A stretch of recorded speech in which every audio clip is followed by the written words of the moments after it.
Assalomu alaykum. Bugun siz bilan endokrinolog va urolog androlog Azizjon Davlatovich podkast qilamiz. Bugungi podkastimizni mehmoni o'zingiz tanishtiring. Assalomu alaykum. Men Ziyoda Ulug'bekovna, bolalar va kattalar endokrinologiman. Bugun sizlar bilan eng kerakli mavzularda gaplashib o'tamiz. Juda ham ajoyib. Bugungi mavzuyimiz xalq orasida juda ham ko'p bo'lgan savollar bor. O'sha savollarni birma-bir o'zi ko'proq savollarni men tayyorlab kelganman. Bugun siz javob berasiz, Ziyodaxon. Qo'limizdan Xo'p. kelgancha. Birinchi mavzuyimiz bu ожирение, ya'ni semizlik. Keling biza birinchi bolalar semizligi haqida gaplashaylik. Keyin o'zi atrofimizda kattalar semizligi shunchaki ham ko'p. Bolalar semizligi va bolalar ожирениесі haqida bir fikrlaringizni eshitsak. Hozir bolalar semizligi, детское ожирение bu pandemiya hisoblasam bo'ladi. Butun dunyoda bu katta muammo bo'lyapti. Biz O'zbekistonda o'zi 3 million atrofidagi bolalarda semizlik bor. Bu bizda fiksatsiya qilingan ожирение. Masalan, ota-onasi olib borgan, Yozilgan, semizlik bor deb uchetga qo'yilganlaridan. Endi uchetga qo'yilmagan, fiksatsiya qilinmaganlari qancha? Hali mani bolam pahlavon, mani bolam nima deydi, polvon deb xursand bo'lib yurib, diagnoz qo'yilmaganlar qancha? Bu mavzuda e'tiborli bo'lish nimaga kerak? Chunki bolalar semizligi, детское ожирение keyinchalik juda katta asoratlarga olib kelishi mumkin. Bizda endi o'zbekchada katta tema keladigan bu bepushtlik. Bepushtlikka primoy olib kelib qo'yishi mumkin bolalikdagi semizlik. Ikkinchisi, uzoq vaqt semizlikda yurish onkologiya chaqirib qo'yadi. O'sha hamma onkologiyani turini tekshirilganda eng katta sabablardan biri bu semizlik deb tasdiqlangan. Mana. Semizlik keyinchalik erta infarkt, insultga olib keladi. Bizda hozir infarkt, insult butun dunyoda yoshargan. 30 yosh, 35 yosh yigitlarda ham infarkt uchrayapti. Mana bitta yaqinda kelgan bitta bemorim bor edi. 28 yoshda. 28 yoshda insult olgan. Ana. On xuddi siz aytganingizdek pahlavon yigit. Yoshlikdan shunday bo'lib kelgan. Yoshlikdan shunday bo'lib kelgan. 28 yoshda, 29 mana shu yoshda keldi. Bir tomoni уже yaxshi ishlamaydi. Mana bu degani butun umri уже kачествоsi buzilgan, butun umriga kачество жизни buzilib bo'lgan. Bu shunga mas'ul kim endi? Ota-onasi. Agar детское ожирение bo'lsa, ota-onasi. Yoshlikda qarash kerak. Mana bemorim keldi. Bizda o'zbekchilikda sal qiyinroq qaynota qaynona bilan yashaydigan kelinlarga. Chunki bizda oilada qaynona avtoritet. To'g'rimi? Mana bemorimni olib kelishda bolada semizlik bor. Уже ikkinchi daraja semizlik. Onasi kurashyapti, yema, qilma, boricha harakat qilyapti, shuni bitta dietada olib yurishga. Kechki payt ovqat bermasdan, kerakli ovqatlarni bo'lib, rejimga tushirib, ota-ona uxlagani kirib ketadi, dedushkasi kuxnyaga kirib o'zi uchun qilgandek buterbrodlar qiladi, pirojkilarni oladi, xonasiga olib kirib bolaga yedirar ekan. Kechasi mana bola qornim och deb chiqadi, endi rahmi kelib ketadi nevarasiga, yediradi. Shuni dodaga tushuntirib bo'lmayapti. Bola so'rayapti-ku. Qanaqa qilib uni bermaysan? Bolani qara qiltillab ketdi. Da, kojada kosti осталось.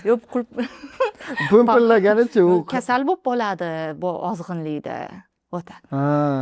Bu ozib ketsa. Semizlik kasallik emas, ozg'inlik kasallik. Ular uchun bola oziyaptimi? Bu kasallik hisoblanadi, alomati. Bola semiz, upitniy, pahlavonda bu qaniydir sog'liqni bir belgisi hisoblanadi ular uchun. Mana biz endi kelishdik o'sha ota-onasi bilan dodasini keyin kelishlarida o'zi bilan olib kelishga.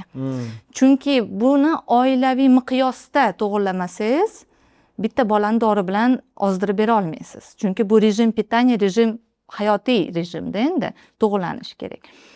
Va mana ko'p bemorlar keladi, mana sizdaqa детский urologlardan, kattalarnikidan ham yoshlikdagi semizlik hisobiga moyaklar ishlamagan, rivojlanmagan. Kriptarxizm, itida u ozib ketadi deb o'yladik, boshqa narsa. Mana bemorim bor, 6 oydan keyin to'yi. 6 oydan keyin to'yi, menga hozir mani 30 kiloga ozdirib bering, bo'lmasam urolog men bilan ishlamas ekan.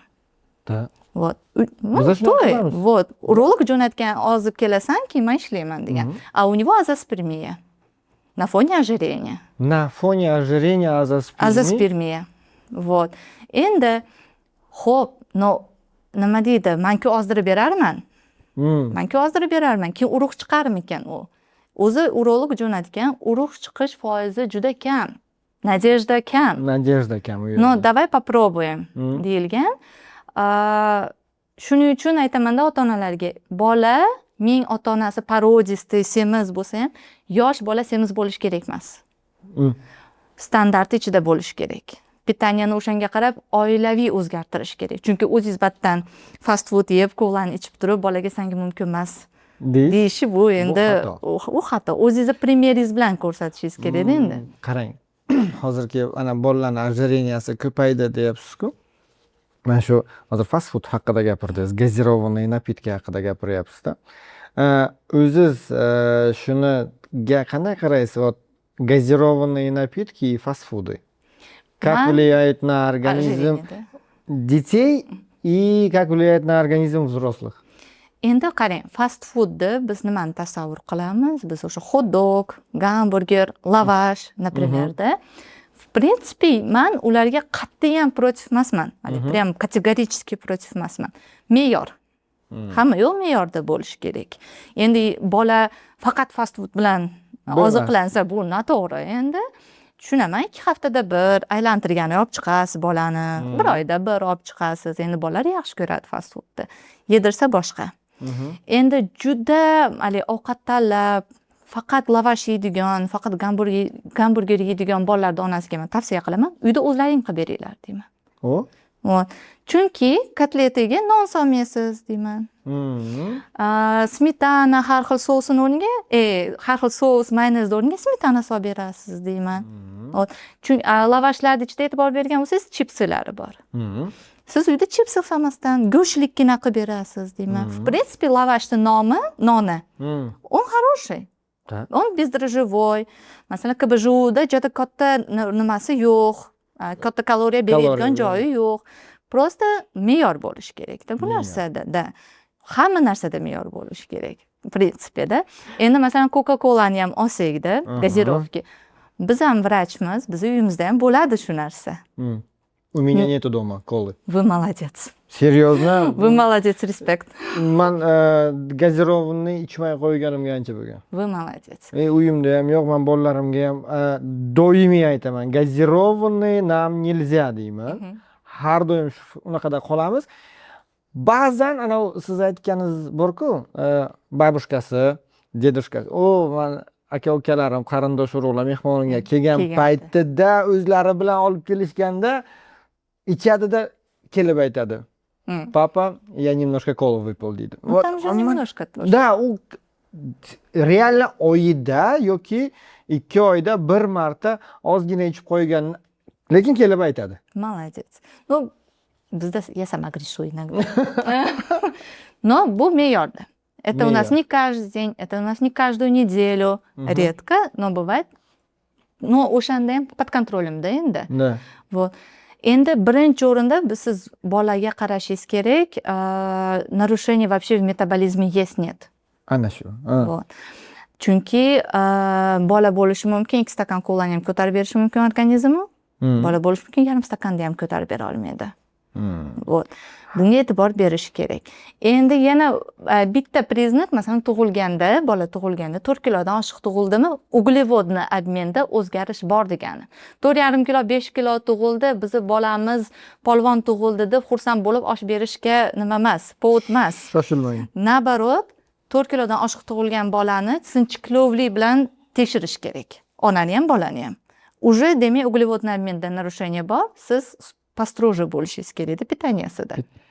Shugun ana shu kun ertalab bo'lgan holat. Ota xotin kelishdi. Erida muammosi bor. Muammosini hal qildik.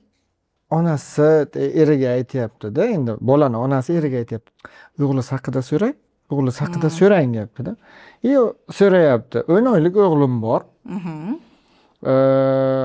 Bulbuli kichkina deyapti.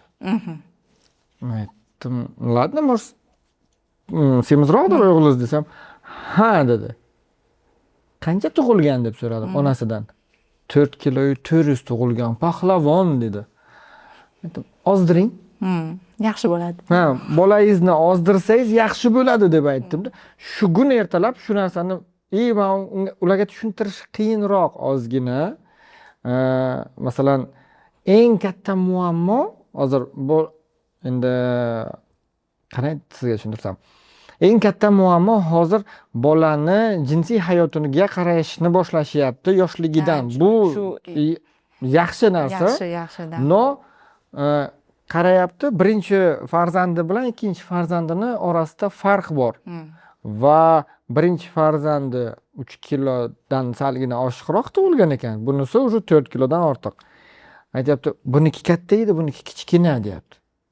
Buni nima qilamiz? Qanday buni kattalashtirsa bo'ladi deb so'rayapti. Aytdim, ozdirsangiz bo'ladi. Uyda, endi men doim so'rayman, sizlarda fast food gazirovanный nima qanday deb so'rayman, chunki любой bitta kasallikdan o'shandan boshlab kelishni boshlaydi. Har kun kola bor uyda. Har kun bez остановки. O'sha erkakni o'zi aytayapti, men suvni o'rniga kola ichaman. Утром встал, да? Там doimiy uyda bo'lgandan keyin kolani ichadi. Chiqib ketadi obedda. Даже har doim meni oldimga kirib kelgan paytda kola bilan kirib kelyapti. Ikkalasida ham 0.5 kolasi bor. Men kolani yomonlamoqchi emasman, men просто газированныйlarni, sladkiy napitkalarni odamlar mukkasidan ketgan kimdir pont uchun qiladi, kimlardir esa buni просто qilmaydi. O'sha qilmaydigan odamlarda sog'lig'ida muammolari ozgina kamroq bo'ladi.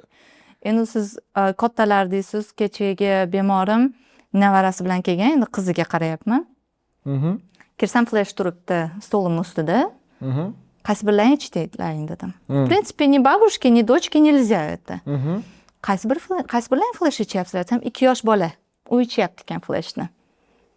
Bola so'rabdi, flash olib beribdi buvisi. 2 yosh bolani yurak sistemasi, nerv sistemasi qanchalik shatki o'sha paytda o'zi. Krizis 2-3 года bor. Siz bolangizga dushmanmisiz dedim. Нет. U suratda yig'ladi. Yotib olib yig'ladi, yerni tepib yig'ladi, flash olib beradi. Flash olib beribdi. Endi men я этот flash взяла, демонстративно вылила, to'kib yubordimda, musorga tashlab yubordim.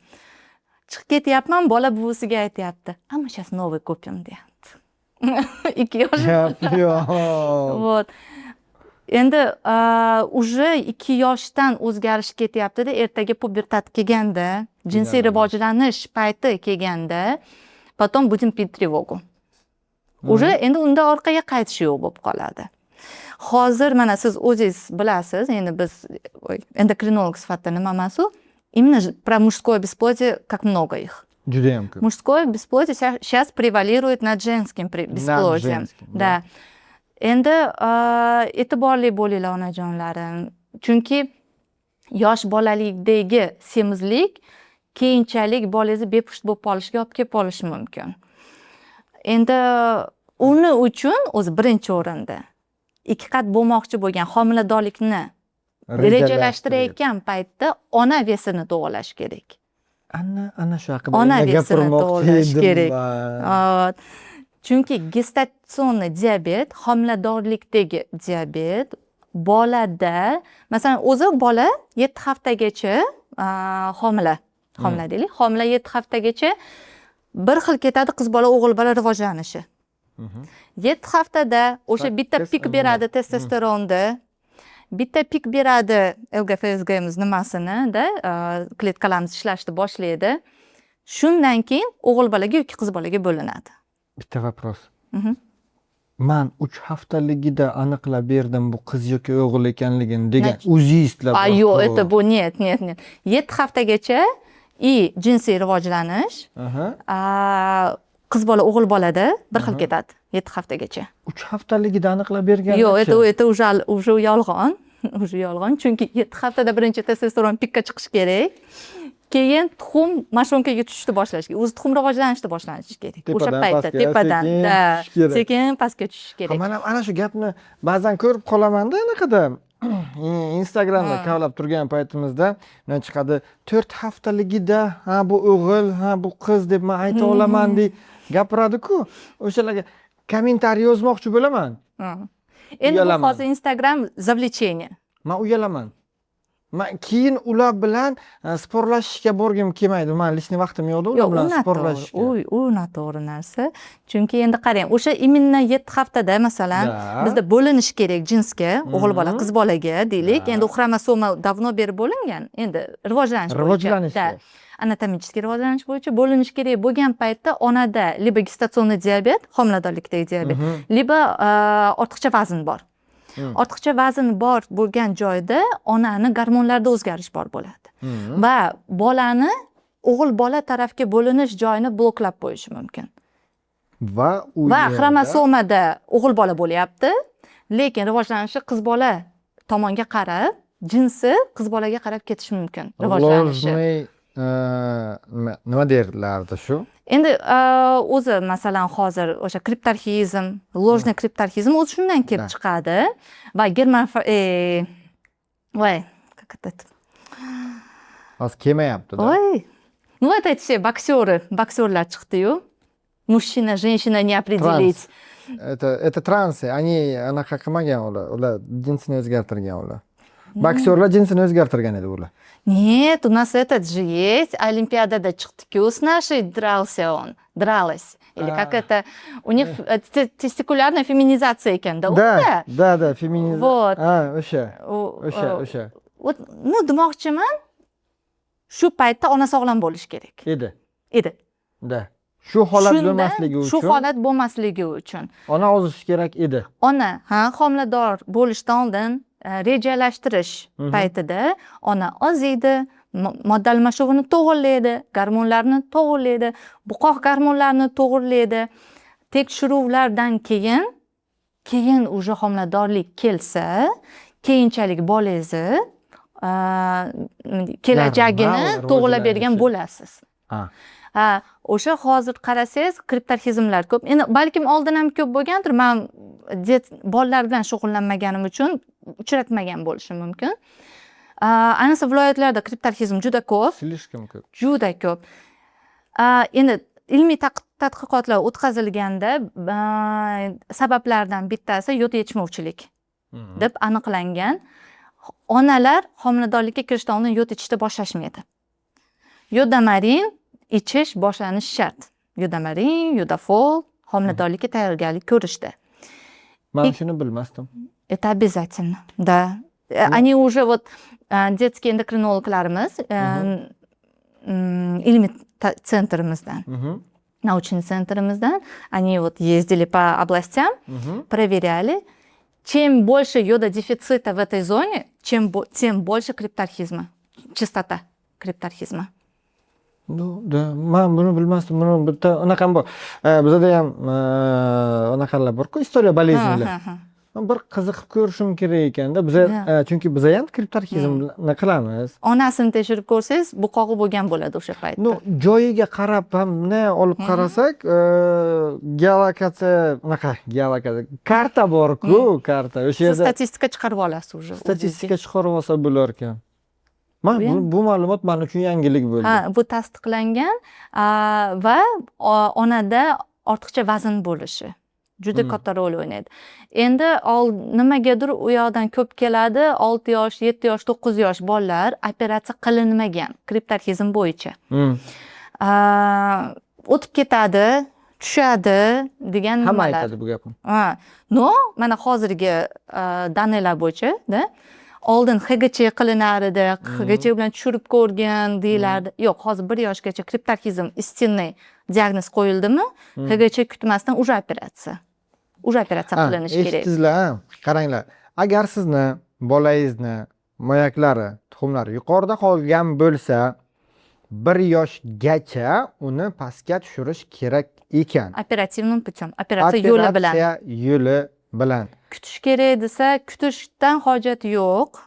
Bizada urologik kitoblarimizda 1 yoshgacha kutiladi deb yoziladi. Ne, istinniy уже не Yo'q, надо. istinniy emas, ложный bu. Da. Ложныйda 1 yoshgacha kutiladi. Maksimum kutish mumkin bo'lgani bu 3 yoshgacha. 2 yoshi 8 oy beradi. 2 yoshi 8 oy. Ложный kriptarxizmda kuting deyiladi. Agar o'shanda ham bo'lmasa, уже operatsiya. Yozib qo'yilgan, kitobida tasdiqlangan, hamma pechat qo'yib bo'lgan. O'shaning uchun o'g'il bola kutayotgan yoki o'g'il bola nima nima deydi? O'g'il bolali bo'lgan yangi onalarimizga yoki kutayotganlarga tug'ilganda endi hozir neonatologlar, pediatrlar o'zi ko'rib berish kerak. No, aksariyat holatlar ular ko'rmayapti, pampersini ochib qaramayapti ham. Bitta maslahat, на всякий случай профилактически детский urologga olib borib, ko'rsatib, убедиться, что moyakka tuxum tushgan, ko'rsatib qo'yishni maslahat berardim. Chunki hamma neonatolog, pediatr ham ko'rmayapti buni. Раз это упущено было, кем упущено было, да? Bizgacha уже 6-7 yoshda kelyapti-ku, to'g'rimi? Первичное звено, получается, stradает. Вот, endi operatsiya qilish kerak desa qo'rqib, kutaylikchi, kimdir operatsiya qilish kerak emas, tushadi desa kutib o'tirmanglar, operatsiya qildiringlar. Chunki moyak tuxum qancha nimani ichida bo'lsa, qorin bo'shlig'ining ichida bo'lsa, shuncha keyin bolali bo'lishiga, bolali bo'lish foizi tushishni boshlaydi. Xalaqit beradi. Shuncha. Sababi ham bor-da uni. Da, Mana bular tushuntirib sababini. Sababi testosteron ishlab chiqarilishi uchun va normalniy spermatogenez bo'lishi uchun tuxumlar o'zi tashqarida joylashgan va uni gradusi past bo'ladi. Past gradusda u ishlab chiqaradi. U 33-34 gradus bo'lishi kerak moyak. Agar shu 36, 35, 36, 37 уже qorin bo'shlig'iga kirgan sari ko'tariladi-ku. O'sha yuqori bo'ldimi, to'xtaydi. Bu xuddi перегрев motoriga o'xshab qoladi. Просто qaynataveradi. Motorni qaynataveradi, motor stuk beradi. U shunga o'xshab qoladi. Qancha uzoq yursa, shuncha bepushtlikni foizi oshadi, risk oshadi. Shuncha ertaroq qilish kerak. Bitta savol beraman sizga. Hozir endi sizda ожирение bilan ham ko'p shug'ullanasiz-ku. Bariatrический operatsiyaga qanday qaraysiz? Bariatriya, qarang, men как metod davolash uslubi sifatida butun dunyo tan olgan, standartlarga kirgizilgan, protokollarga kirgizilgan metod. No, bizda nima bo'lyapti? 96 kilo ham bariatriyaga ketyapti, 85 kilo ham 85 kilo ham bariatriyaga ketyapti. Yo'q, bariatriya uchun ko'rsatma semizlikni 3-darajasidan tepasi bo'lishi kerak. Ana. Va siz ungacha endokrinologda ishlagan bo'lishingiz kerak. Bizda agonistlar bor, Mounjaro, Tirzepatid, semaglutid, shularni qo'llaganda ham foyda bermagan bo'lishi kerak. Ular bu etap o'tish kerak. Ular rak chaqiradi-ku. Ular sizni nima deydi, yomon qiladi. Yana osteoporozga olib keladi sizni dorilaringiz. Undan ko'ra borib shunday kestirib olib tashlaganish yaxshi emasmi? Bu xirurglar gapi. Нет, bu mani ko'chamdagi qo'shnim ham biladi bu narsani. Endi qarang. Mounjaro, Ozempic butun dunyo tasdiqlagan katta tekshiruvlardan keyin chiqarilgan xulosa semaglutid, ya'ni Ozempic, Mounjarolar rakni oldini oladi. Biz hozir reklama qilmadik, biz просто Reklama emas, bu bu bor narsa bu. bor narsa, bu klinicheskiy исследованияларда tasdiqlangan narsa. Erkaklarda prostata raki, umumiy olganda kolorektalniy rak, ya'ni ichak raklari, rak молочной железы, ko'krak raki va rak яичникani oldini olishi tasdiqlangan Mounjaro Ozempiclarda. Endi Ozempic demaylik, semaglutid, tirzepatlarda tasdiqlangan. Lekin uni qachon shu ishlaydi? Siz to'g'ri sistemada olsangiz, to'g'ri sxema bo'yicha olsangiz. Hamma ham to'g'ri qilib biladimi? Yo'q. Endi mana qarang. Siz pnevmoniya kasalligi bo'yicha urologga bormaysiz-ku, to'g'rimi? Kimga borasiz? Mana pnevmoniya sizda bor deylik. Pulmonologga borasiz, terapevt, pulmonologga borasiz. Jigar kasalligi bo'lsa, gastroenterologga borasiz, gepatologga borasiz. Gepatolog, gastroenterolog. Nimaga ожирение, лишний вес, semizlik bu endokrin kasallik hisoblanadi? Endokrinologga emas, kosmetologga borasiz. Bilasizmi, men qo'shnim ana o'sha kosmetologdan yaxshi bo'lganda. O'shaning uchun boryapsiz. Kosmetologda dorisi emas. Semaglutid, tirzepat kosmetologda dorisi emas. Bu juda katta sistemni ishlaydigan preparat. Faqatgina ishtaha bloklab qo'yib ozdirib beradigan preparat emas. U sistemni ishlaydi. Uni o'zini показания, противопоказанияsi, asoratlari bor. Любой preparatda, masalan, uni даже paracetamolda bor-ku. Даже paracetamol. Aspirinni 2-3 ta ko'proq ichib qo'ysangiz, toksik gepatit bo'lishi mumkin. Da. Jigarni пересадкasigacha olib kelib qo'yishingiz mumkin. Oddiy aspirin bilan paracetamol noto'g'ri ichib qo'ysangiz, to'g'rimi? Nimaga bo'lmasam bu preparatni kosmetolog ishlatadi? Kosmetolog teri kasalliklarni shifokori. To'g'rimi? E'tibor beringda, Instagramda nimasida, Napoleon Instagram o'zini hurmat qilgan, o'zini nima deydi, kvalifikatsiyasiga ishongan birorta kosmetolog Mounjaro ishlatmaydi. Bilaman. Birortasi ishlanmaydi. Bularni soni kam. O'zimni bemorlarim bor. Menga kosmetologdan kelgan bemorlarim bor. Chunki mana yuzda muammolari bor, ksentoglazmalar bor, kuydirish kerak, o'qilish kerak, papillomalar. Borgan kosmetologga men qilib beraman, tashqi tomondan chiroyli qilib beraman sizni. Siz endokrinolog bilan ishlang, чтобы это все yana qaytalanmasligi uchun degan insofli kosmetologlar ham bor. Bor. Я их уважаю, их, худоге шкур, не так мало, как нам кажется, худоге шкур bor. Но мало. У нас есть, masalan, bemorlarim bor, kosmetologda Mounjaro olgan, bir oyda 15 milligramgacha yetib borganlari bor. Endi har hafta 5 milligramdan qo'shilavergan doza. Молодец. Nima bo'lgan? У нас, получается, желудок уже не работает. Oshqozon umuman yegan ovqatni ichakka nima qilib bermayapti, o'tkazib bermayapti. Chunki motorikasi to'xtagan. Buzdi. Всё. Bo'ldi. Buzib bo'ldi. Biz endi uni to'g'rilashimiz uchun 2-3 oy vaqtimiz ketadi. Bittaga qilib bering. Unaqa bo'lmaydi. O'shaning uchun muammo batta preparatda emas, muammo preparatni noto'g'ri qo'llanganida.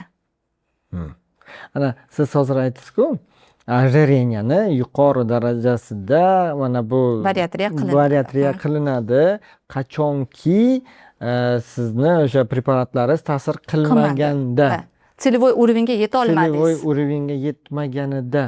Nima uchun bunga ta'sir qilgan, bunga ta'sir qilmaydi? Chunki qarang, mana deylik, siz ortiqcha vaznda 2 yil yuribsiz. Xuddi sizni vazningizdagi inson shu ortiqcha vaznda 10 yil yuribdi. Modda almashuvi o'sha noto'g'ri sxemada ketgan.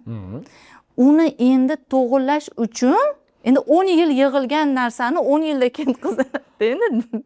Vaqt ko'p ketadi. Ko'p ketadi. 2 yil lishniy vesda yurgan odamga preparat osonroq ta'sir qiladi. Ana qaranglar.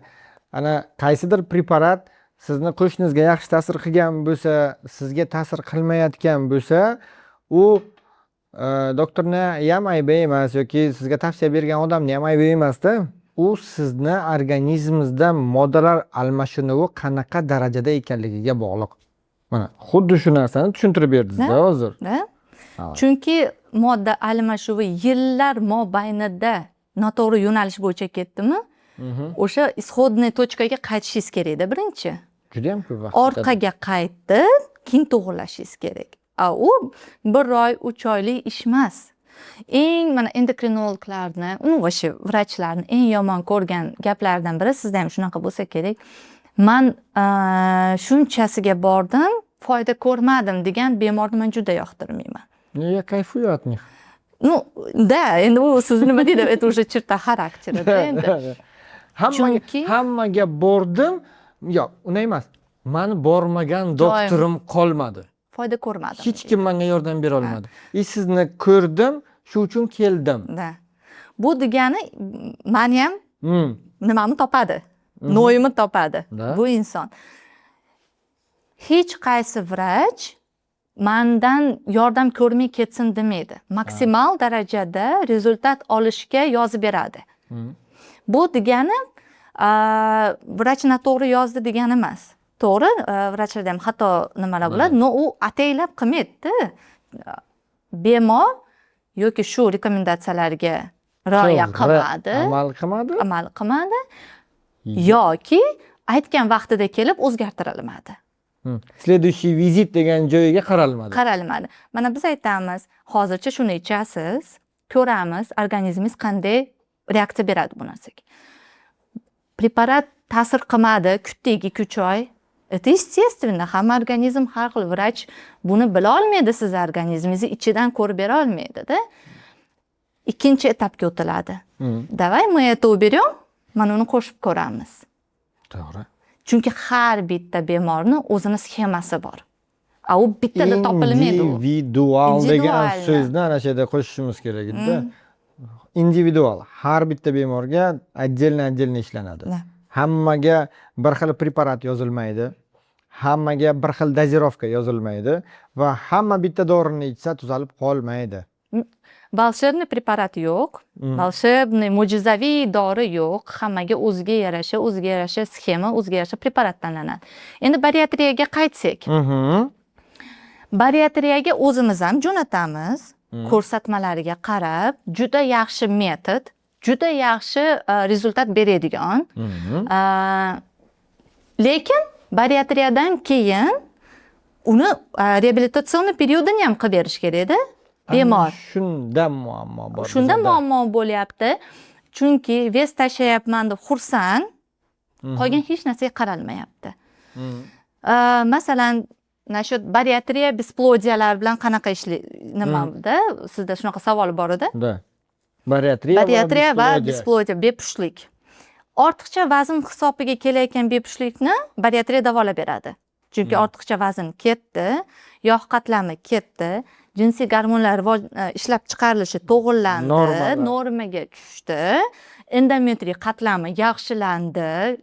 Chunki ortiqcha yog' qatlami bu yallig'lanish moddalarini ishlab chiqaradi. Bu endometriyni kachestasini buzib beradi. Yaxshilandi. Lekin siz mana bariatriya qildingiz, vazn tashlashingiz kerak. Sizda mana целевой уровень 70. Sizin vazningizga, bo'yingizga, sizni organizmingizga masalan vrach aytib berdi, 70 gacha tashlagin bo'ldi dedi. Siz tashladingiz. Qarasangiz yaxshi. Undan keyin уже qaytib bormayapti vrachga, o'zini tekshirtirmayapti, vazn tashalyapti. Minusga qarab ketyapti. Bu yaxshi-ku. Yo'q. Juda ozg'in bo'lish ham gormonlar buzilishini olib keladi. Organizm hamma yo'q, organizmda me'yorda bo'lish kerak. Vazn ham me'yorda bo'lish kerak. Vazn yetishmovchiligida bizda jinsiy gormonlar ishlab chiqarilmaydi. Men Bitta narsani bilaman, 42 kilodan past bo'lganlarda menstruatsion to'xtaydi. sikl buziladi deyiladi. To'xtaydi. Bu ayollarda, masalan, Ayollarda. erkaklarda ham xuddi shunday juda ham ozg'in bolalarda spermatozoidlar ishlab chiqarilishi bilan muammolar bo'ladi va erkaklik gormonlarini ishlab chiqarilishi bilan ham muammolar paydo bo'ladi. Chunki har bitta jinsiy gormon yog'dan ishlab chiqariladi. Xolesterin. Xolesterindan. Birinchisi xolesterin bobosi. Xolesterindan ishlab chiqaradi. Xolesterinni juda yomon ko'rish kerak emas o'zi. Просто me'yorda bo'lishi kerak. Bu masalan уже истощение организма, kahexia bo'ldi. Organizmni birinchi bo'lib o'chadigan narsa bu bolali bo'lish funksiyasi o'chadi. Chunki u ikkilamchi. U ikkilamchi. Birinchi o'rinda sizni hayotingizni saqlab qolish uchun kerak bo'lgan proseslar ishlaydi. O'shaning uchun bariatriya o'tib bo'lgan bemorlarga maslahat beraman. Siz o'zingiz xohlagan vaznga yetib bordingizmi? Уже все, дальше ishlang. Shifokor bilan ishlang. Organizmni sog'lom ushlab qolish uchun. Sog'lom va to'g'ri ishlashiga kerak. ta'minlab berishimiz kerak. Endi ko'ryapmiz, yosh qizlar 90 kiloli qizlar ham bariatriya qilyapti. Bu dangasalikdan. Ular 1 yil, 2 yil kutgisi kelmayapti, vazn tashab, to'g'ri vazn tashashga kutgilari kelmayapti. Lekin bu noto'g'ri. Tez tashlaydi-ku. Tez tashashi, mana siz o'zingiz vrachsiz. Organizm, men endi bemorlarimga aytaman, organizm не tupой. Da. Organizm не tupой. U maksimal darajada sizni hayotingizni saqlab qolish uchun ishlaydi. Maksimal darajada. Uni genetik kodi shunday tuzilgan. Xuddi shunaqa. Qarayapti, har oy 7 kilo, 10 kilo qilib tashlayapti bemor. Organizm nima deb o'ylaydi? Ochlikda qoldik deb o'ylaydi. Stressda qoldik, ochlikda qoldik, ovqat yo'q joyda qoldik. To'g'rimi? Nima qilishni boshlaydi? Shu u harakat qiladiki, yurak, pochka, miyani saqlab qolay deydi. Boshqa narsa уже unga kerak emas. Bo'ldi. Bolali bo'lish funksiyasi o'chirildi. Masalan, ortiqcha masalan, nima deydi, mozgovая деятельность to'xtatiladi. Ichki organlarni ishlab turishi uchun kerak bo'ladigan energiyani saqlab qoladi. O'zi qolganini уже ishlatmaydi.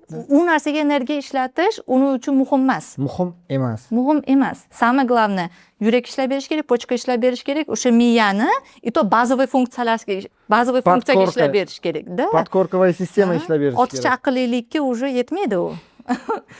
Bu bilan nima demoqchisiz? Bariatriya qildirganlarning ko'pchiligida tupой bo'ladi demoqchimisiz? Yo'q, u o'sha paytda haqiqatan masalan мыслительный prosesslari pasayadi.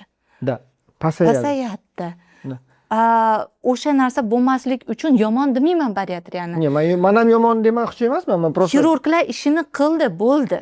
Dальше siz terapevt bilan ishlashingiz kerak. Reabilitatsiya periodi bor. Bu operatsiya bu. Bu borib olib krem surkab kelish emasdi, bu operatsiya. Operatsiyadan keyin o'zini qonun qoidasi bor. Biza kichkina operatsiya qilamizda, deyarli anaqani qon chiqarmaslikka harakat qilamiz, mikroskop bilan ishlaymiz, mikroxirurgический qilamiz. Даже men bitta prokol bilan kiradigan operatsiyalarimiz bor. Bitta prokol, shuna bitta igna bilan kiramiz, и всё. Даже o'shanda ham полный operatsionni anaqasini соблюдать qilamiz. И undan keyin unga tushuntiramiz, sizga og'ir mehnat mumkin emas. Siz jarohat joyiga даже igna bilan kirgan bo'lsak ham, jarohat joyiga suv tegmaslikka harakat qiling. Mana bu dorilaringizni vaqtida iching, перевязканgizni vaqtida qiling. Hamma narsani tushuntirib beramizda. Даже o'shanga ham rioya qilmaydiganlarni soni. Chunki og'riq ketdi. Da. Yaxshi bo'ldim. Da. Всё, у нас всё забывается. Bu endi bizni meditsinani bitta tarafi deb o'ylayman, chunki любой payt vrach shifokorga murojaat qila oladi bemor. Masalan, chet elda bitta shifokorga kirishingiz uchun 5-6 oy очередь kutishingiz kerak. Страховка bo'yicha kirmoqchi bo'lsangiz-da endi. Shu narsada asorat bilan kelsa, страховка sizga vrach aytgan narsalar qilmagansiz deb pulini to'lab bermaydi. Qimmatga tushadi. Shu narsa bo'lmasligi uchun ular prям yozilgan narsani o'tida qilishadi. Bizda bu narsa yo'q. Masalan, mana Privivka olmaydiganlar onalar bor-ku, protiv privivki. Man aytgan bo'lardim, ну как, man Minzdrav emasman-u. Shunaqa законопроект chiqargan bo'lar edim. Privivka olmoqchi bo'lmagan, отказ yozgan onalarni bitta dokumentatsiya qilib qo'yish kerak. Ertaga bolamda bunaqa bo'lsa, mas'uliyatni o'ziga oladigan qilib. Shu narsaga qo'l qo'ydirish kerak deyman. Chunki mana bizda hozir spishka kori, spishka meningita bo'ldi. Ko'klush qanaqa ko'payib ketdi. Masalanda juda ko'p. Joy qolmadi infeksion. Juda ko'payib ketdi. Mana endi keyin reanimatsiyada bu kasalliklar protivirusnilar bilan, antibiotiklar bilan davolanmaydi. Organizm o'zi yengib chiqish kerak. Reanimatsiyada faqat o'sha degidratatsiya, o'sha saqlab qolinishga yordam berish xolos ularda. Keyin ota-onalarda hali kommentariyalarda больницаlarda yomonlab chiqilgan joyda ko'raman, bolani saqlab bera olmadi reanimatologlar, ushlab bermadi, o'qimagan, noto'g'ri qilgan, noto'g'ri narsa quygan deyiladi. Ha, ular ham qaysi vrach qo'lida bola o'lib qolishini xohlaydi. Taklif niyati. Bunaqalar yo'q. Ben reanimatologlar taniyman, bilaman.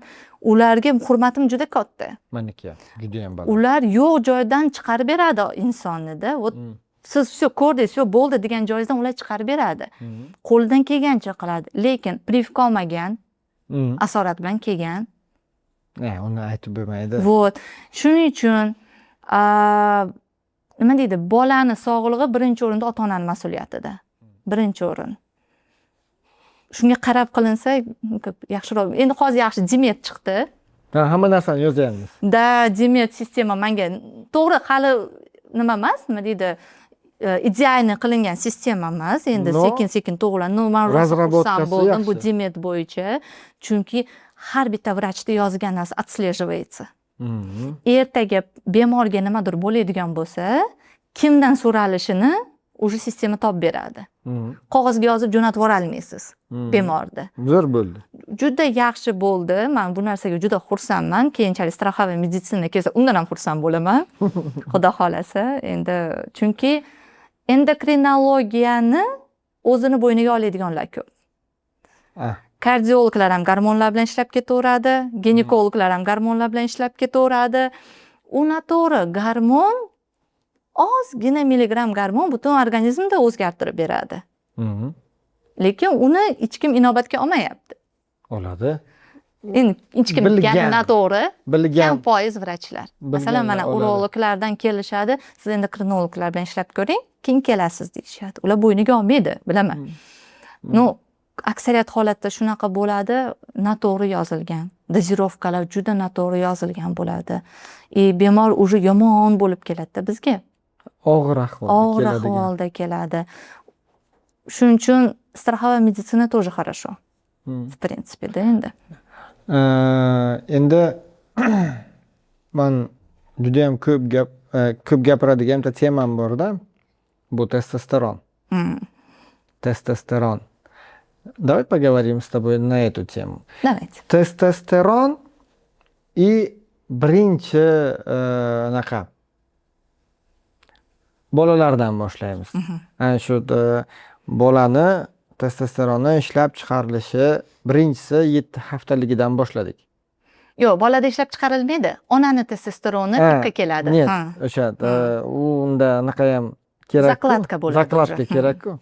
O'shandan boshlaylik. Keyin qaysi yoshida bolaga ona qarasin yoki otasi qarasin? O'zi birinchi o'rinda tug'ilganda.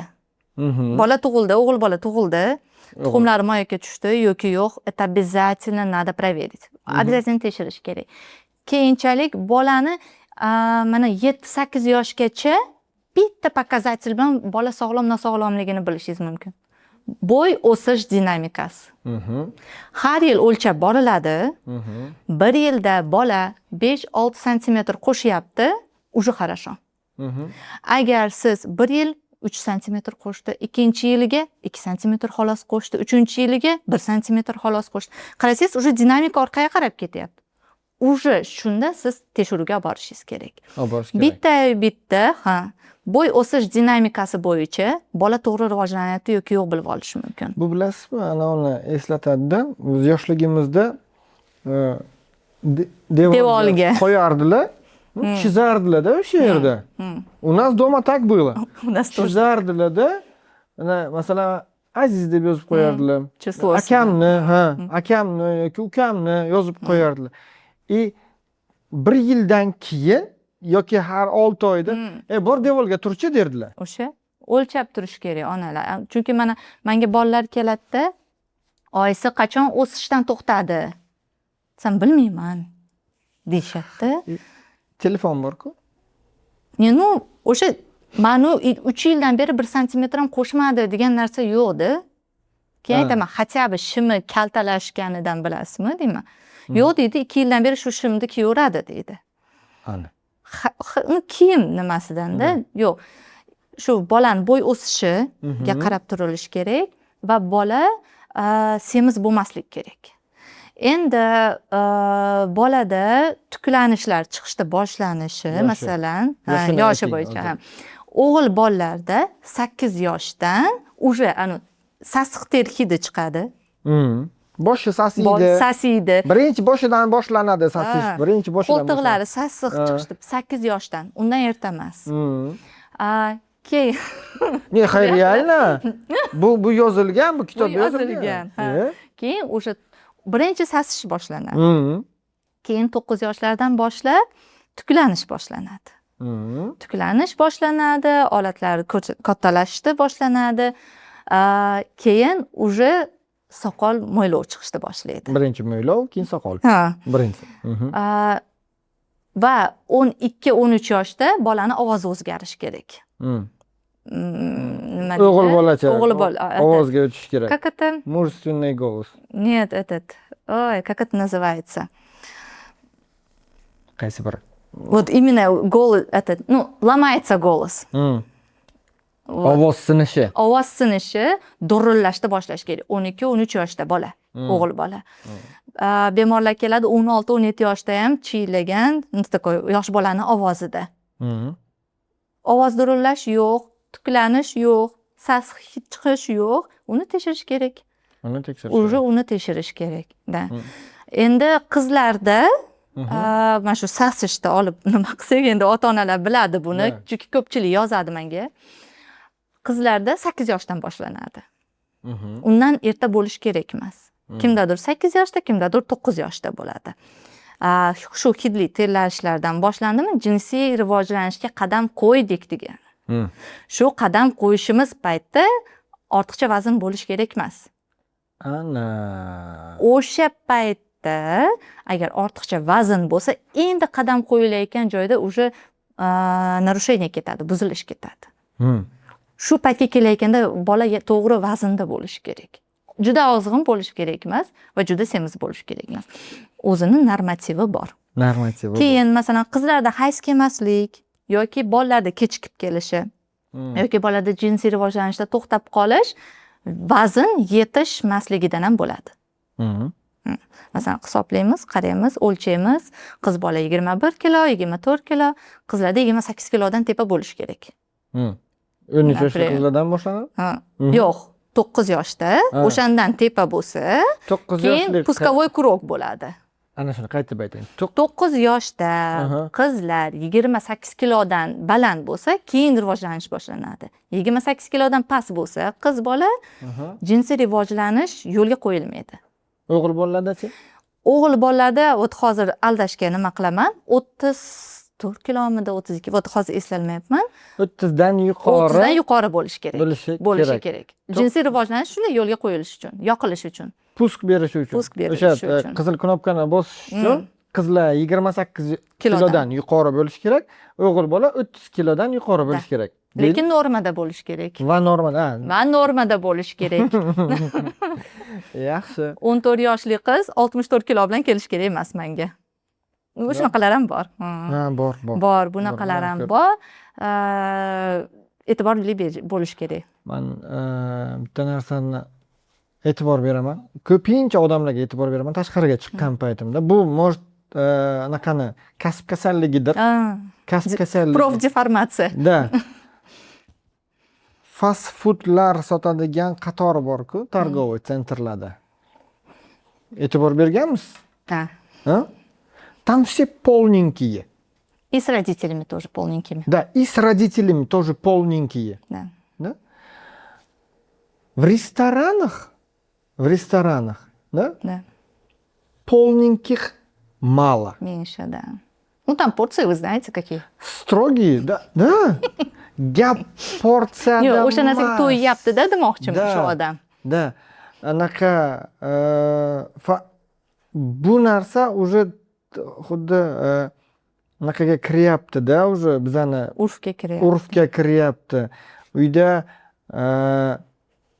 otasi ham, onasi ham ishlaydi. Oyisi ishdan kech keladi. Давай что-нибудь закажем. Mana shu bor. Или bu bo'ladi, ovqat naqa qilaylik. Давай сегодня лаваш поедим. Да. Ana shunisi bor. Да. Mana shuni biz qancha kamaytirsak, bolalarimiz va o'zimizni sog'lig'imizga ko'proq e'tibor bergan bo'lamiz deb o'ylayman. Endi mana aytishadi, oldin ham yeyishgan, nisman lag'mon, osh-da, такие monti, Хорошо. такие kaloriyniy bolalar yeyishgan deyishadi. Bunday olib qarasangiz, oldingi bolalarda gadjetlar bo'lmagan, televizor, telefon bo'lmagan, yegan, ko'chaga chiqib ketgan, o'ynagan, ota-onasi hali Garajlarni- qorong'ida urib olib kirgan bo'lganda. Garajlar ustida sakragan, Sakrab yurgan. devordan yiqilgan va anav daraxtga chiqqan, qayerdir qashqa Da. bo'lib kelgan. Anav Qancha kaloriya ishlatib kelgan. da. Hozir bola yeydi, planshetini yoqadi, telefon o'ynaydi yoki televizorda yoqadi, o'ynaydi. Hozirgi bola ko'chaga chiqara olmaysiz. Bu Z avlod deyiladi. Bu endi informatsionniy. Da. Bola endi shunga yarasha питаниeni ham to'g'irlash kerak-da bo'lmasam. Ну, раз такое дело, да? Либо надо уже какие-то спортивные секции, там qanaqadir jismoniy harakat ko'paytiradigan o'yinlar, qanaqadir krujoklarga berilish kerak-da bo'lmasam. Da. Mana bu oldin yegan, oldin mana bunaqa qilgan dedik, hozir harakati bo'lgan. Hozir faqat planshet, gadjetda deyapmiz. Bizani bolalarimizni gadjet qanchalik nerv sistemasi bilan o'ynayapti. Oy, buni endi men sizga как nevropatolog chiroyli qilib, statistika bo'yicha qilib aytib bera olmayman. No, o'zimni kuzatuvlarimda nimasi bo'yicha просто kontent bor, juda bolalarda asab sistemasiga ta'sir qiladigan kontentlar bor. Это надо контролировать.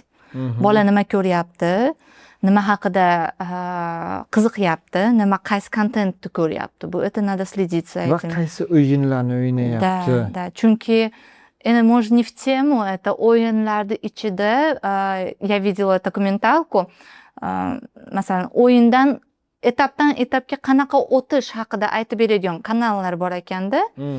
O'sha kanalda они какие-то игры делают, и самым активным o'sha bonus berilar ekan o'yinda o'tish uchun. В принципе, hali boshida qarasangiz, все безобидно, все такое, это sekin-sekin kanaldan kanalga o'tkaziladi-ku, ссылка beriladi. На канал pedofilov это идет. Это bu narsani ona kontrol qilish kerak, ota-ona qayerga ketyapti, nima bo'lyapti, kanallarini ham ko'ribdi. Juda qo'rqib ketasiz bu narsalarni o'qib ko'rib. Желательно все равно ko'chaga chiqarish kerak. Men o'zim nimani deb qo'yman. Meni o'zim ham bolalarim bor, ko'chaga chiqarishim sal qiyin. Сейчас поколение такое, видимо, biz ko'chadan kirgani qo'rqar edik, ular ko'chaga chiqqani. Endi harakat qilish kerak. Занимать их, да, ko'chaga chiqarishga, чтобы у телефона не сидели, у гаджетов не сидели. Мы тоже грешим иногда этим, но стараемся time management. Вот mana shu paytda mana shuncha ko'rasan xolos. И при нас, например, nima ko'ryapsan? Buni ko'rma, uni ko'rma. Так отфильтровывать. Rебенka, masalan, mumkin emas degan narsangiz ko'p xohlaydi-yu bola, запретный плод bo'lib. Mayli ko'rgin, buni ko'rgin, buni ko'rgin, buni ko'rgin. Bu yaxshi. Да, вот это можешь смотреть, вот это можешь смотреть. Давай вот это посмотрим, это полезно. Ну, как yonida o'tirib ko'rasizmi, boshqa narsa qilasizmi? С этим, конечно, надо бороться. Надо boroться. Да, это надо бороться. Это очень тяжело, я не знаю. Hozirgi bolalarni ko'chaga chiqarish bu xuddi bizani uyga kiritishdek gap. Uyga kirmasdik. Da. Qiyin. Ushlab qolmasliklari uchun. Da. Suv chanqab ketardik. Ichmasdan juda. Kirsam chiqolmayman. Da. Qiyin edi. Это да. Endi masalan, если взять как бы ожирение. Aha. Ya'ni ожирениyaga qaytsak, ожирение bor bolalarda kognitivniy funksiya pasaygan bo'ladi. Shu kognitivniy funksiyani o'zbekcha qilib tushuntirsangiz. Bolalarni fikrlash darajasi pastroq bo'ladi. Bilim olish darajasi pasayadi. Bu tasdiqlangan narsa, chunki yog' qatlami biz bunaqa prostaglandina deymiz meditsinada, yallig'lanish moddalarini ishlab chiqaradi. Yallig'lanish mediatorlarni ishlab chiqaradi. Bular o'z o'rnida miyada o'sha nimalar neyronlarda gliyalari bor. Neyron miyani nerv kletkasini atrofida himoya qilib turadigan kletkalarimiz bor. Qobig'larimiz. Shularni shikastlaydi. Prostaglandinlar shikastlaydi, bloklab turadi. Va bolani o'sha обучаемость deydi, o'sha o'qitish, bilim berish, bilim olish funksiyasini pasaytirib beradi. Da, это mana sizga ham kelishadi, к сожалению. Bolalar bilan gaplashamiz. Nechinchi sinfdasiz? Qaysi fan yoqadi? Da, вот hali ozg'inroqlari chayir shunday javob berishadi-da. Уже ves oshgan sari sekin javob beradi. Hali o'ylash tezligi, javob berish tezligi o'z-o'zidan pasaygan bo'ladi. Ular nima emas, nima deydi? Glupy emas. Просто mana shu bitta neyrondan bitta neyronga o'tish, signal o'tish tezligi kamaygan. Sekin. Tezligi sekinlashgan. Shuning uchun bolalarda nima deydi? Faqat ko'rinish emas. Semizlikda biz gapirayotganimiz faqat ko'rinish hisobiga emas. Mana qancha kasalliklar kelib chiqishi hisobiga biz shu narsani hadeb e'tibor qaratyapmiz bunga. Bilasizmi, men doim aytaman, любой bitta kelgan bemorimga ham aytaman. Agar o'sha bemorlarim qaysidir bittasi meni ko'rib turgan bo'lsa ham eshitsin deyman. Hozirgi bizani ko'rib turgan aka, opaga aytaman. Semizlik teng kasallik. Har doim. Semizligi bor odam yaqin orada kasallikka duchor bo'ladi. Mana biz masalan semizlikdan davolangani, ves tashlagan dorilar yozdik, preparat yozdikda, uyga olib boriladi-da. Eri, qaynonasi, qaynotasi, kimdiri, qo'shnisi, xolasi, ammasi, voy bu jigaringni o'ldiradi. Bu seni kasal qiladi. Rak qiladi. Voy bu jigarda nima deb keldi ko'ngilsi, vashi nima ishlamaydigan qilib qo'yadi. Semizlik kasallik chaqiradi. Semizlikni davolaydigan preparatlar emas. Вот. No, u preparatlar to'g'ri ishlatishingiz kerak-da. Faqat to'g'ri ishlatilgan holatda. Aytaman, xo'p, bezarar oziydigan narsa yozib bering. Bezarar tekinga yurib ozisa bo'ladi. Yana bitta narsa. Pitание to'g'irlab. Nafsni to'g'irlab. Pitание и yurish. Mutlaqo bezarar. Mutlaqo bepul. Mutlaqo bepul. Endi pitание nima deydi, mahsulotlarga pulingiz ketganini hisoblamasangiz. A tak, bepul. Uyda begovoy дорожка olishga qurbingiz yetmayapti? Yuring. Ko'chaga chiqib yuring. Trenajyorniy zalga bor, abonement ol. Men hech kim majburlamaydi. Leo Bakeriya juda yaxshi taniysiz, yurak kasalliklar bo'yicha otets, endi nima? Xirurg. Kardioxirurgiyani otasi hisoblangan. O'sha aytadi, 70% yurak kasalliklarini yurish bilan yengsa bo'ladi deydi. Bitta yurish bilan qancha kasallik yengiladi? Siz bemorlaringizga necha ming qadam yurishni maslahat berasiz? Endi u 1000 qadami, endi biz hali 10 000 qadam deb nima chiqarilgan, o'zi 10 000 qadam yurilish degan fikr bor. Yeyishiga qarab. Yeyishiga qarab. Men bitta qoida aytaman. Yoki yeyishingizga qarab yurasiz, yoki yurishingizga qarab yeysiz. Hoppa. Tretьего не dano. Men minimal 1000 qadam yuring deb yozaman-da hammasiga. Voy 1000 qadamingiz juda kam bo'ladi. Chunki ular o'shani ham yurmaydi. Нет, 10 000 de. Вот, ha. 10 000. Men bemorlarimga ko'pchiligiga 10 000 qadam yuring deb yozaman. O'shani ham yurishmaydi. Mayda masalan oyog'im og'riydi, artrozlar ko'p, ko'ks artrozlar borda, to'g'ri ularga qiyin bitta nima qilib. Hech kim sizlarga bitta yurishda 10 000 qadam yurib beringlar demayapti. Молодец. Вот. kun mobaynida 2000 qilib yuring, Qo'shib. даже 20 ming yurganingizni bilmay qolasiz. Qo'shib. Hop. Har paytda ko'pchilikda ishi o'tiradigan ish. Masalan, o'zim xo'jayinim ham ishi za kompyuterim целый день сидит. Men aytaman, har 20 minutda budilnik qo'yinglar. Turib kelish kerak. Va shunday lestnitsaga chiqib tushing, 5 minut vaqt ketadi, 5 minut vaqt ketadi. Har 20 minutda 5 minutdan yurib kelsangiz qancha bo'ladi? Anchagina уже yurib qo'yasiz-da bu. Ancha yuriladi. Juda ko'p yurilib qo'yiladi unda. Mashinada bo'lgan nimalarda aytaman, sal uyingizdan uzoqroqqa qo'ying. Peshkom keling uyingizga deyman. Podyezdga qo'yish. Podyezdga qo'yishimiz kerak. Chunki Oddiy. podyezd bizaniki. Ha, Podyezd bizaniki. sotib olgansiz. Да, целый подъезд. Oddiy qoidalar bilan, oddiy qadamlar bilan bu endi bir oyda sizga 30 kilo tashlab bermaydi, конечно. Sekin-sekin. Shu o'zgarishlar bilan уже qanchagina sog'lig'ingizga siz yaxshilik qilgan bo'lasiz-da, organizmingiz uchun qanchalik yaxshilik qilgan bo'lasiz. Mana bizda reproduktologlar bor, eko qilishadi, da, stimulyatsiyalar qilishadi. Ularda hamma protokolini ko'rsangiz, birinchi tepada turadi yurish. Ular dori yozishdan oldin ham yurishni qo'yib qo'yadi. Chunki u sizna dori ishlaydi, u sizna ovulyatsiya bo'ladi, u sizna spermatogenez bo'ladi. Yurishsiz hech narsa bo'lmaydi. Men o'sha dorini yozamiz, o'sha 10,000 qadam deb yozaman yoki prisedaniya deb yozaman. Birinchi aytadigan gapim, agar siz yursangiz, qon aylanishi oyoqlaringizda yaxshilanadi, sizda protsess pasta qon ichgan doringiz qon bilan yetib boradi. Shu uchun siz qancha ko'p yursangiz, dorini kelish ehtimolligi shuncha oshadi-da va siz tezroq tuzalasiz deb tushuntiraman. Yo'q. Yo'q. Oxirida ana shu Bu narsa yoqmaydi. Oxirgi shuncha gap gapirasiz, shuncha narsani Tushuntirasiz. tushuntirganingizdan. Yo'q, deydi.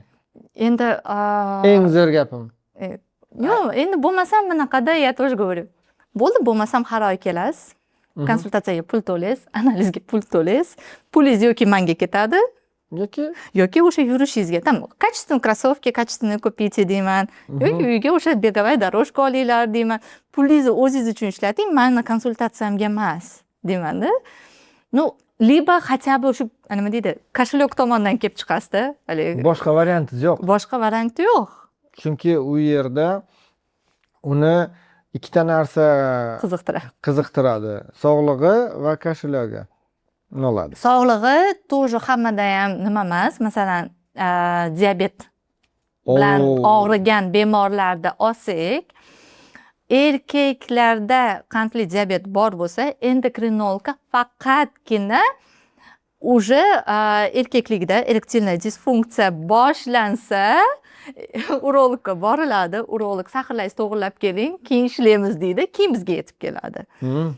Shunday bo'ladi. Shu tomondan o'zgarish bo'lgandan keyin bizga yetib kelyapti. Bizda menga erektilniy disfunksiya bilan murojaat qilib keladigan akalarda deylik 100 tasidan 15 tasida sahari bor deylik-da. Tasavvur qilaylik, prosta son.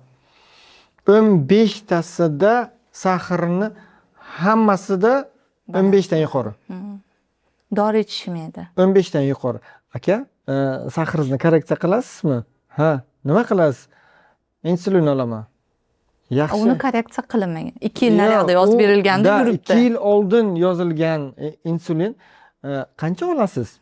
Doktorim yozib bergan, mana shuncha единицаdan olaman. Xo'p, oxirgi marta qachon saharingizni borib bir proverka qildirdingiz yoki ko'rdingiz yoki davolandingiz? Vaqtim yo'q edi-da. Уже muammo bu tomondan, men aytaman, borasiz endokrinologingizni oldiga, saharingizni to'g'irlaysiz, qoningizni suyultirasiz, salgina o'zingizga kelasiz. Keyin men siz bilan ishlayman desam, bitta dori yozib bering, o'sha yaxshi bo'lsin. Bitta dori bilan hamma yaxshi bo'lib ketishi kerak. Niyatida takova. Niyat. Bu kasallikning asoratini ular yillab olib kelgan. Yillab shu asorat bo'lish uchun yillab shu narsani yig'ib kelgan. U bitta dori to'g'irlay olmaydi uni. Bor, bitta волшебный dorimiz bor bizani. Pinok podzad. Endi mana hozir implantatsiya chiqqan sizlarda. Zo'r narsa. Chiqqan zo'r narsa-da. Osongina bo'lib qoldi. U mana bemor kelyapti, u saharimni to'g'irlab bering, implant qo'ymoqchiman. Yosh, endi qanday, по медицинским меркам он молодой, 42 года. Он считается в молодом возрасте. Возрастной hisoblanmaydi u, yoshlar nimasida. Diabeti 12 yildan beri diabeti bor, qandli diabeti bor, lekin hech narsa ichmaydi. U bundan keyin ham hech narsa ichmaydi u. Ichmaydi. Я ему все объяснила. Urolog man qo'lim tegizdirmayman degan. Chunki это все zajivать qilishi bor. Zajivать qilishiga judayam ko'p vaqt kerak bo'ladi. Yo'q, men to'g'irlab kelmaguningizgacha siz bilan ishlamayman degan. Xo'p, kelyapti, analizlar juda baland, kreatinin oshib turibdi, qondagi qand miqdori juda baland. Sasudlarni ko'rganimizda bittasida 45, bittasida 65%. Okklyuziyada уже все. Okklyuziyami, proходимizmi?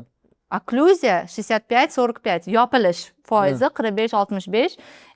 U arteriyalarda bo'lib turgan joyda siz o'sha nima erkaklikka olib keladigan qon tomir juda kichkina. U kapillar parti. U уже yopilib bo'lganda hisob.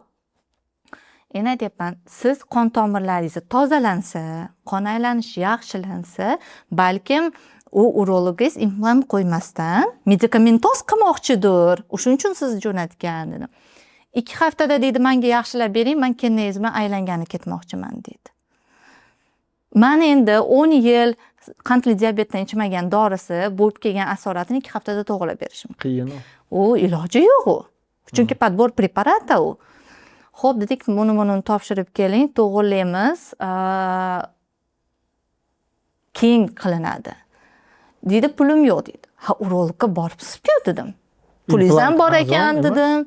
Arzon emas implant, operatsiya qilmadi u. Jentran pul turadi. Ana. Urologga boribsiz, vaqtingiz pulingiz bo'pti, implant qo'ygani pulingiz bo'lyapti ekan dedim. Xo'p, implant qo'ydingiz, ertaga bu zajivlение bo'lmaydi dedim.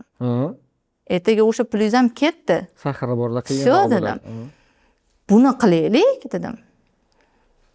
Ему не хочется. Нет, u qandli diabetga qaramayapti, lekin qandli diabet bu fundament.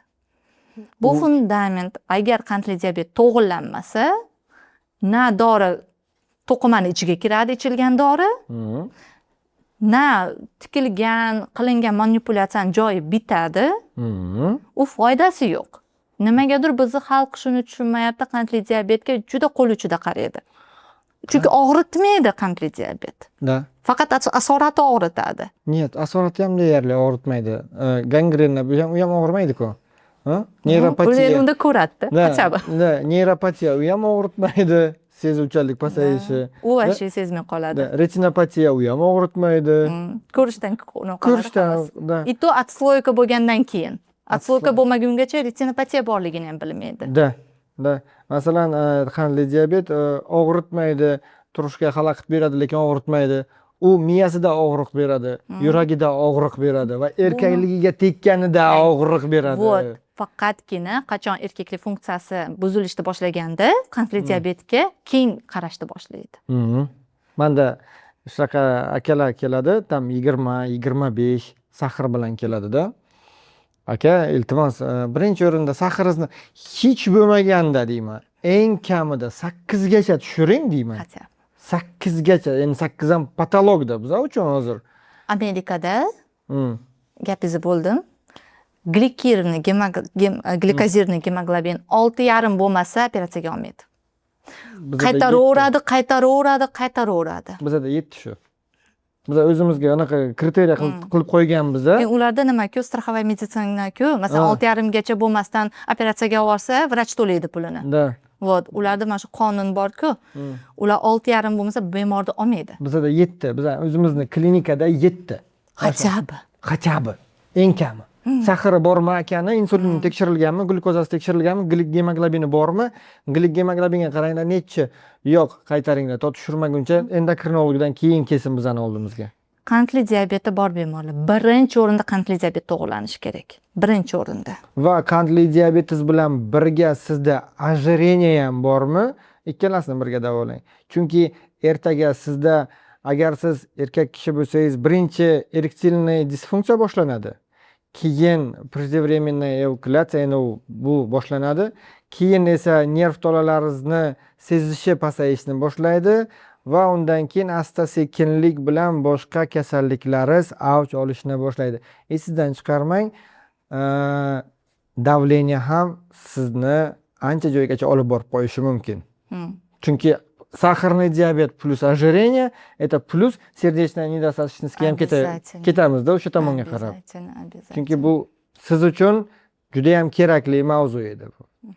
Bugungi mavzuyimiz, по-моему, faqat ожирениyaga bo'ldi va saharniy diabetni ozgina qo'shdik. O'rtasida biz kriptarxizmni qo'shdik, detskiyni, tam testosteron haqida gaplashdik. Qizlarda qachon menstruatsiya boshlanishi kerak, necha kilodan keyin boshlanishi kerak, o'g'il bolalarda testosteron ajralishi qachon boshlanishi kerak va bolangizni qachon endokrinologga olib borishingiz kerak, qachon unga qarashingiz kerakligi haqida to'liq gapirishga harakat qildik. Va bugungi mavzuyimiz menimcha Ziyoda bilan juda ham ajoyib bo'ldi. Menga yoqdi. Men bilmagan bir ikkita narsalarni bilib oldim sizdan. Samimiy